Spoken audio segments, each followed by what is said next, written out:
복된 주의 날 하나님 앞에 예배하러 나오신 우리 모든 성도님들을 주님의 이름으로 환영하고 축복합니다. 우리 옆에 분들, 앞뒤 분들하고 함께 인사 나누시면 좋겠습니다. 사랑합니다. 축복합니다.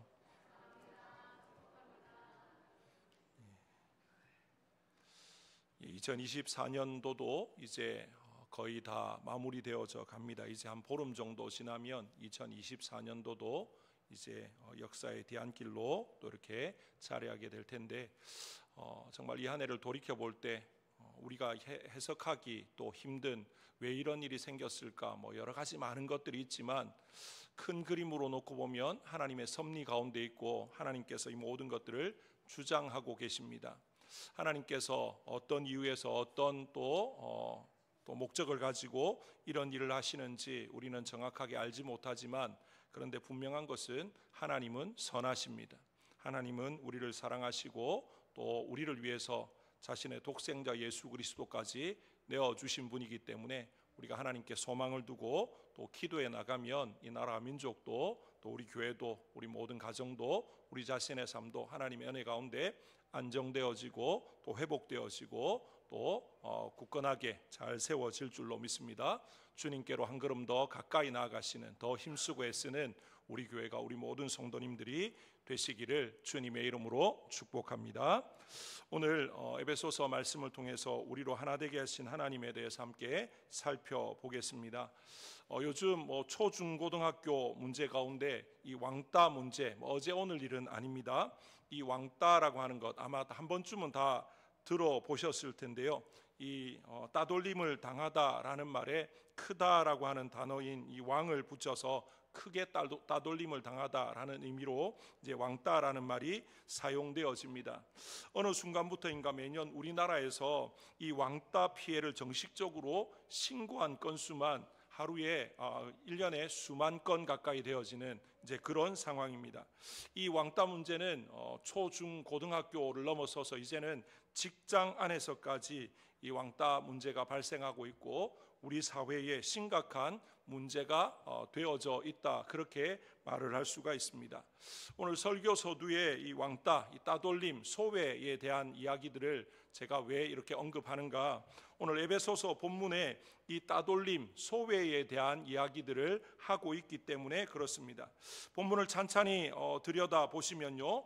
두 가지 소외가 나타나고 있습니다. 그중 하나는 창조주 하나님으로부터 완전히 소외된 이 인간의 모습을 말하고 있고요.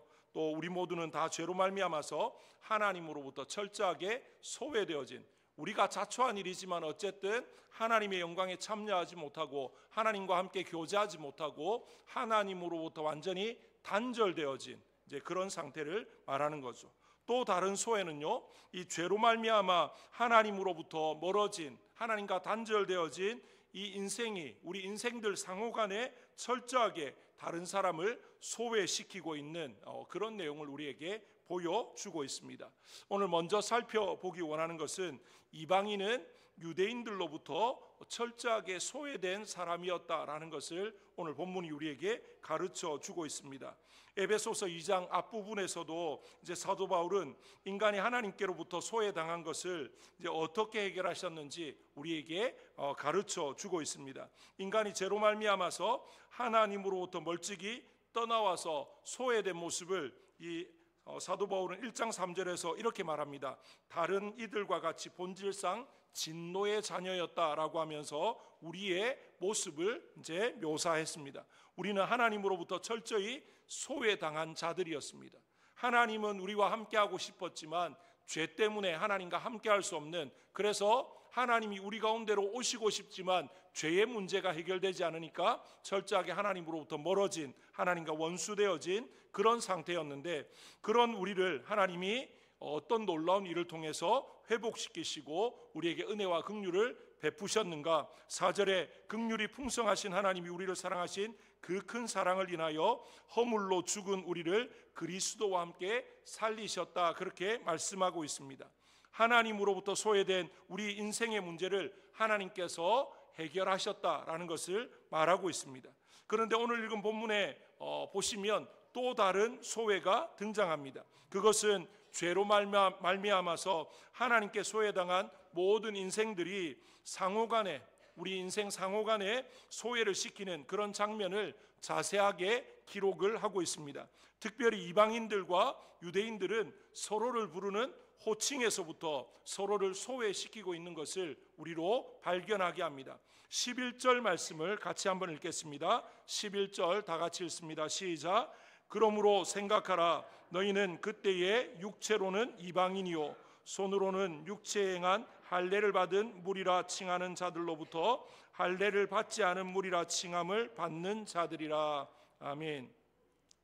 예전 개역 한글 성경에 보면 여기에는 지금 할례를 받은 무리라 또는 할례를 받지 않은 무리라 이렇게 되어 있지만 예전 성경에는 할례당이다, 무할례당이다 그렇게 표현을 했었습니다. 점잖하게 표현해서 할례당, 무할례당 그렇게 말하지만 이것은 서로를 향한 비아냥거림의 어떤 표현이다라고 말을 할 수가 있습니다. 이방인은 유대인을 향해서 할례당이다라고 비아냥거리고요, 또 유대인은 이방인을 향해서 무할례당이다라는 식으로 비아냥거렸다라는 것입니다. 12절에 보면 유대인은 이방인을 향해서, 이방인은 유대인을 향해서 서로를 왕따시키면서, 그래서 호칭한 것과 상관없이 이방인은 철저하게 유대인에 의해서, 그리고 유대인이 누리는 하나님의 축복 가운데서 배제되었다라는 사실을 전제하고 있음을 볼 수 있습니다. 12절 말씀에 보면 그때의 너희는 그리스도 밖에 있었고 이스라엘 나라 밖의 사람이라 약속의 언약들에 대하여는 외인이요 세상에서 소망이 없고 하나님도 없는 자이더니. 누가 그렇다는 겁니까? 이방인들이 그러했다라는 것이죠. 상호간에 서로 소외시키고 왕따하고 서로 비아냥거렸는데, 그런데 이방인들은 더 철저하게 유대인들로부터 배제되어지고 배척당했다라고 하는 것을 말하고 있습니다. 이 소외된 이방인의 모습을 5가지로 정리해 보면 그들은 먼저 그리스도 밖에 있었다라는 것이죠. 메시아를 보내시겠다고 하나님이 약속하셨지만 이 메시아와 이방인은 아무런 상관이 없다, 그런 의미입니다. 그 다음에 2번째로 이스라엘 나라로부터 소외되었고요, 3번째로 약속의 언약들에 대해서 그들은 외인이었습니다. 하나님께서는 아브라함을 통해서 무조건적인 언약을 맺지 않았습니까? 그런데 그 언약과 이방인들은 아무런 상관이 없다, 그렇게 지금 말을 하고 있는 것이죠. 뿐만 아니라 그들은 소망도 없었고 하나님도 없었던 자들이다. 정말로 너무나도 비참한 그런 모습을 지금 말하고 있는 거죠. 이방인들은 하나님을 믿지 않음으로 인해서 하나님으로부터 더더욱 철저하게 소외되고 또 단절되어진 그런 상황이었는데, 그럼에도 불구하고 또 이 유대인들마저도 이방인들을 철저하게 소외시키는, 어떻게 보면 이중적인 소외를 당한 자들이 이 이방인들이다, 그렇게 말을 할 수가 있습니다. 역사적으로 보면요, 유대인들이 이방인들을 얼마나 경멸하고 무시했는지 한 예가 나오는데, 이 윌리엄 버클레이라고 하는 이 성경 주석가는요, 이 유대인 역사가 요세푸스의 말을 빌어서 이런 이제 기록을 하고 있습니다.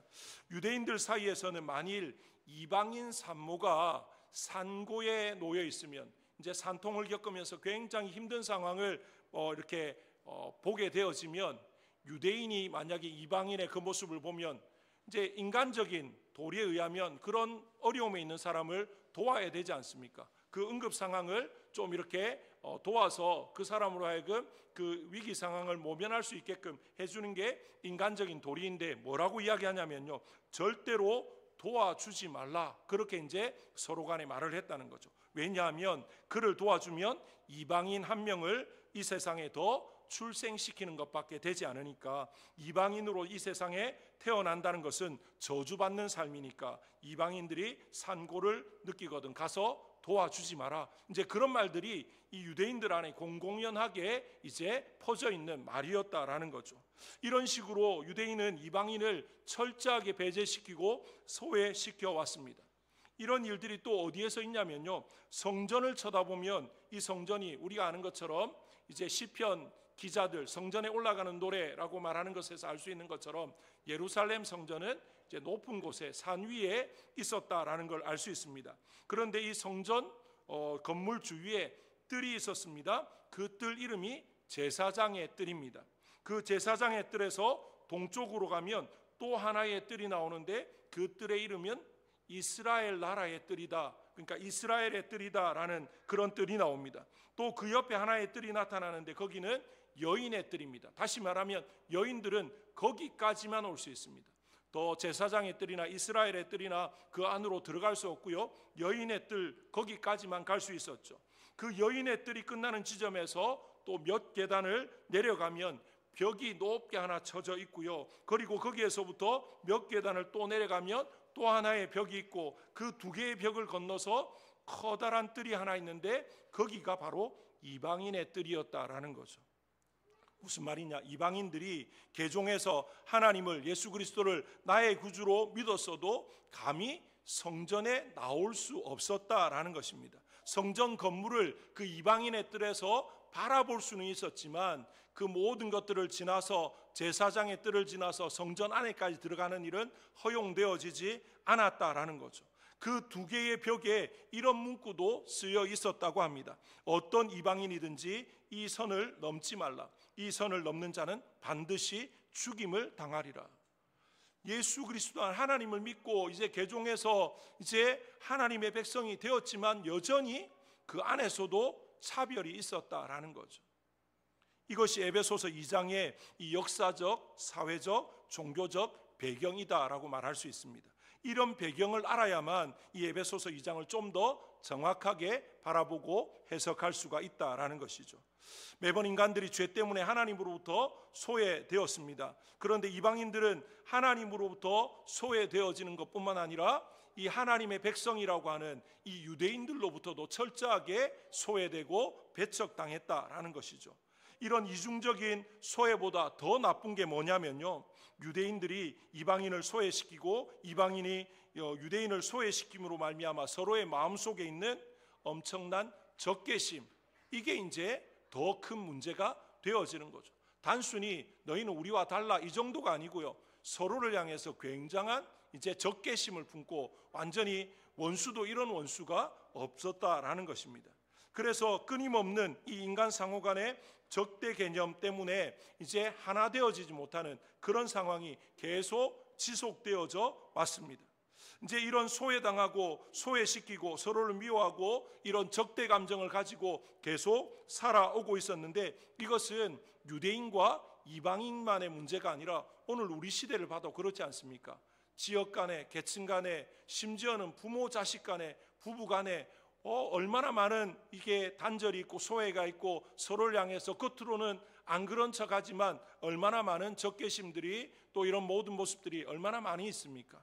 이런 모든 모습들이 어떻게 보면 유대인과 이방인만의 문제가 아니라 우리 인생의 문제다라고 말을 할 수가 있는 것이죠. 그런데 하나님은 하나님과 우리 사이의 벽을 허무셨을 뿐만 아니라 아울러 우리 인생들 사이에 놓여 있는 이 높은 담도, 이 서로에 대한 소외와 적개와 또 대적하고 미워하고 모든 것들을 이제 하고 있는 그런 모든 담도 철저하게 다 무너뜨리셨다라는 사실을 우리가 말씀을 통해서 또 발견하고 깨달을 수 있기를 원합니다. 그것이 바로 지금 이 에베소서 2장의 문제이고요. 두 번째, 그리스도는 유대인과 이방인을 하나로 만드신 분이다라는 것을 오늘 본문이 우리에게 말하고 있습니다.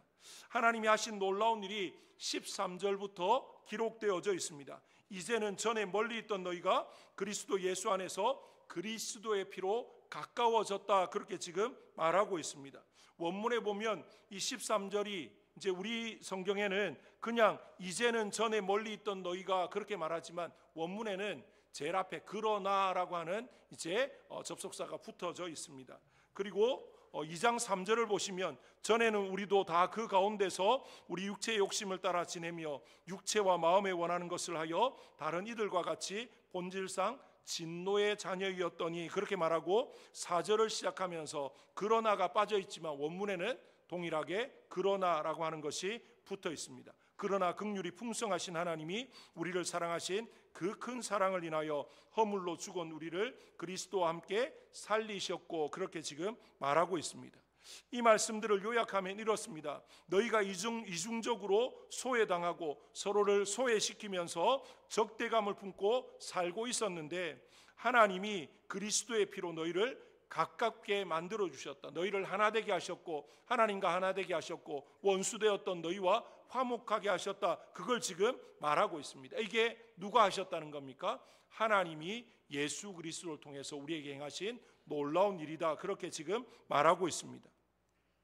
오늘날 우리 사회를 한번 보십시오. 특별히 우리나라를 보시면요, 4분 오열되어진 이 모습을 너무나도 적나라하게 보여주고 있지 않습니까? 국론이 나뉘어져 있고 심지어는 누가 옳으냐 다 자기가 옳다고 이야기합니다. 자기가 다 옳고 상대방은 다 그러다라고 말을 하는데, 그런데 세상 가운데 참된 진리가 존재하지 않는다는 거 우리가 알지 않습니까? 이런 식으로 끝까지 논쟁해봐야 결론은 나오지 않습니다. 그냥 서로 간의 피해를 입힐 뿐이죠. 이런 소외가 비단 유대인과 이방인들만의 문제가 아니라 오늘 우리 사회 속에, 이 한국 사회 속에 더 심각한 문제로 다가오고 있는 것을 우리가 지금 우리의 피부로 체감하고 있지 않습니까? 우리 사회를 보면 아까도 말씀드렸지만 부부 간에도 또 부모 자식 간에도 눈에 보이지 않는 높은 벽이 쳐져 있습니다. 모든 관계 가운데 이런 높은 담들이 쳐져 있는데, 그런데 이 모든 것들을 이제 하나님과 우리 사이에 막혀있던 담을 예수 그리스도를 통해서 하나님이 허물어 주시면서 이 모든 것들도 허물어 주셨다라고 분명히 말하고 있습니다. 그런데 우리는 어떻게 합니까? 그 담을 또 쌓아가고 있습니다. 주님이 허무신 걸 하나님과 우리 사이에서도 우리 스스로 쌓고 있고, 사람 대 사람 사이에서도 우리 스스로 그 담을 쌓고 있다는 그런 모습을 우리가 바라볼 수 있었으면 좋겠습니다. 정말로 우리의 모든 삶 가운데 이 모든 것들이 온전히 허물어진 것을 믿고 정말로 예수 그리스도 안에서 화목하고 하나 되어지는 그런 놀라운 모습들이 우리 교회 안에, 우리 믿음의 성도들 안에 바르게 세워질 수 있기를 주님의 이름으로 축복합니다. 그래서 오늘 14절에 보시면 그는 우리의 화평이신지라 둘로 하나를 만드사 원수된 것 곧 중간에 막힌 담을 자기 육체로 하시고, 16절 17절에도 또 십자가로 이 둘을 한 몸으로 하나님과 화목하게 하려 하심이라. 원수된 것을 십자가로 소멸하시고 또 오셔서 먼 데 있는 너희에게 평안을 전하시고 가까운 데 있는 자들에게 평안을 전하셨으니, 그렇게 지금 말하고 있습니다. 원수된 것을 십자가로 소멸하셨다라고 말하는데, 여기서 소멸했다라는 말을 직역하면 십자가로 원수된 것을 죽이셨다, 그렇게 말할 수가 있는 것이죠. 예수님은 자신의 죽음을 통해서 사람과 사람 사이, 즉 우리 인생 사이에 존재해 있는 그 원수된 담을 완벽하게 허무셨다, 그렇게 지금 말하고 있습니다. 예수님께서 이 적대감을 허무심으로써 우리 가운데 평화가 깃들게 되어진 줄로 믿습니다. 다시는 소외가 없는 새로운 사회를 이 땅 가운데 만드셨다라는 거죠.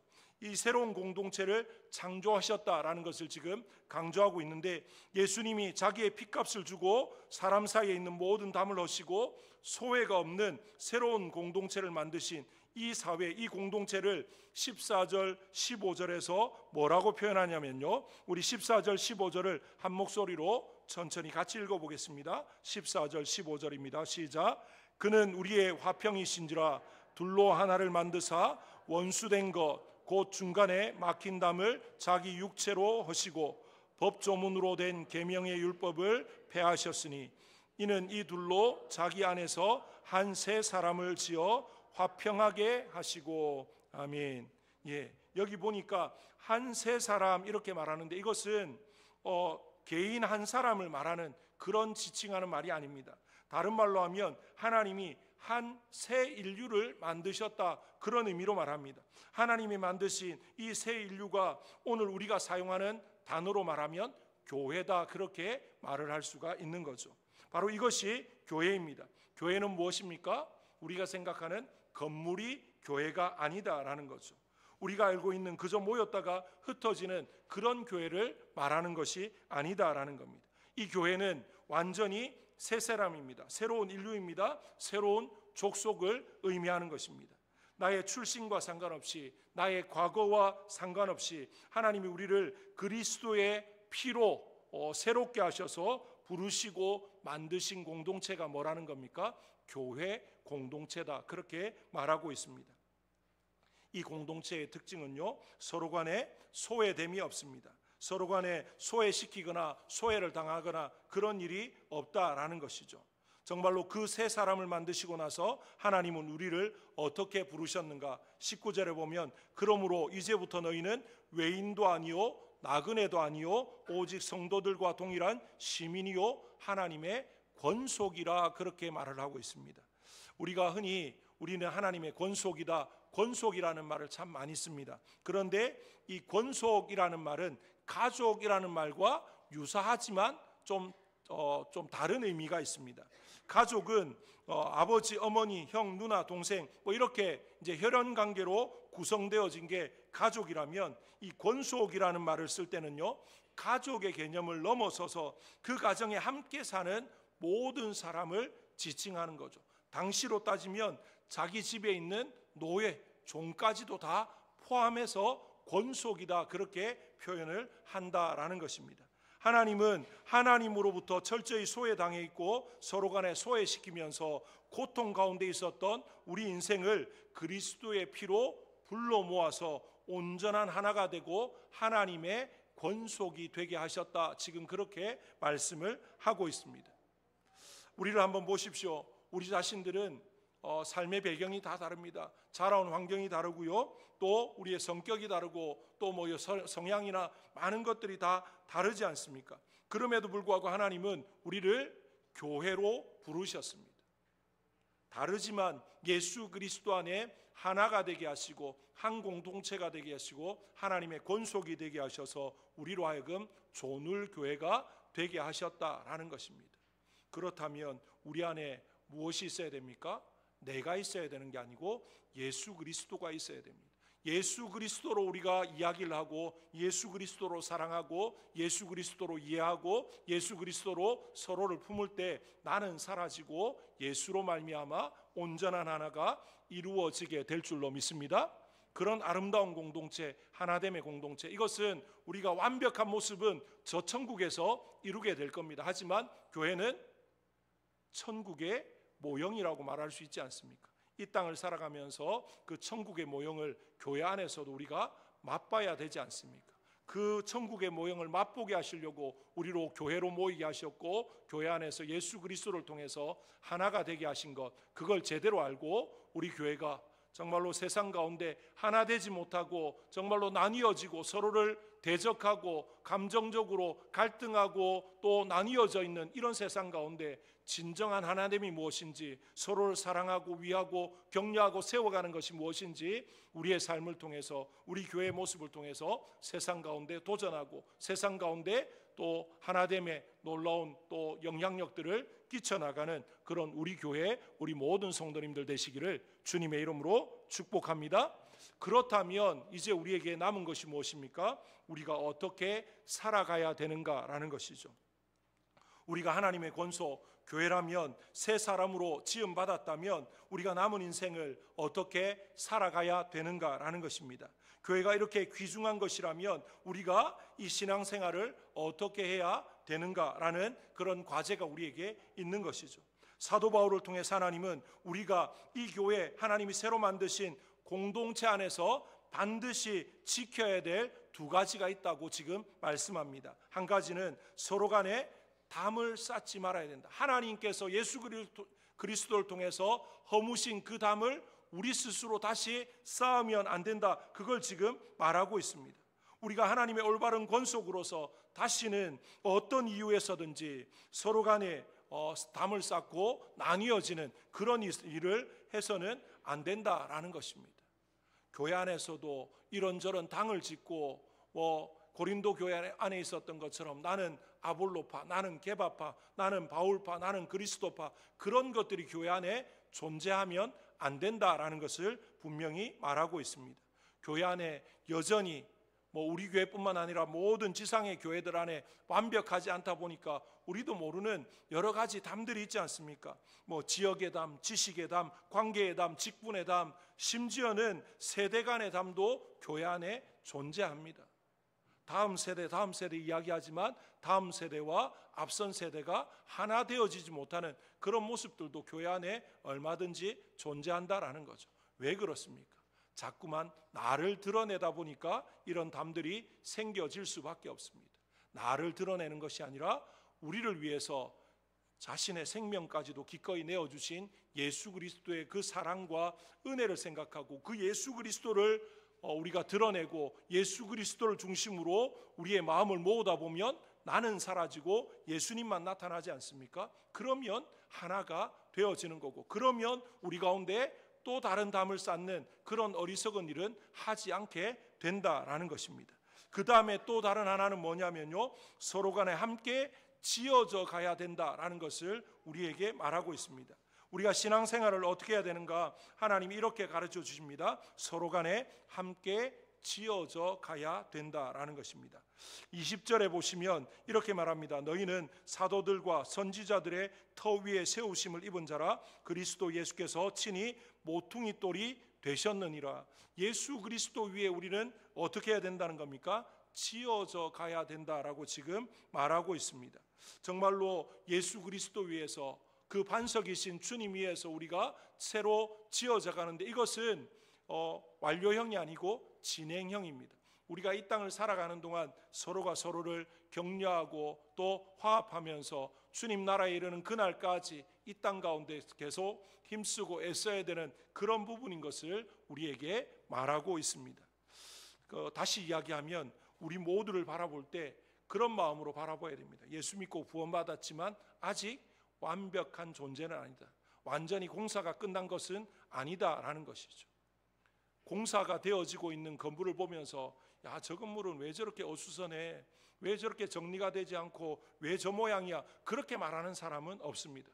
공사가 다 끝났는데도 뭔가 어수선하면 그렇게 말할 수 있지만, 공사 중에 있을 때 왜 어수선하지? 왜 저렇게 지저분하지? 왜 저렇게 막 저런 거푸집들이 있고 밖에 여러 가지 장비들이 그대로 있고 왜 그렇지? 그렇게 말하지는 않는다라는 거죠.